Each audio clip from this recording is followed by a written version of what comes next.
తాతది ఏమన్నాడా? తాత అనేది ఏమన్నాడా? ఏయ్ నువ్వేయి, జేజీ చేస్తుంటే నువ్వు కూడా వెయ్యి, నువ్వేయి. ఏయ్ వద్దురా, ఆడికి పోవద్దురా ఆంటీ.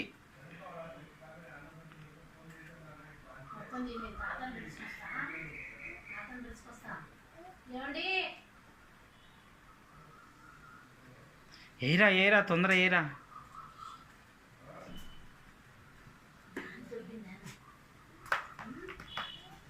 ఎవరు దొబ్బినారా? ఏయ్ నువ్వే దొబ్బి మళ్ళీ జాని వేస్తున్నావు. జాని కాదు, నువ్వే దొబ్బినావు. ఏయ్ నువ్వు దొబ్బి దాని మీదకి ఎత్తు ఎత్తు ఎత్తు. నీకు జానికి దెబ్బలు పడాలి. ఎత్తు ఎత్తు తొందర.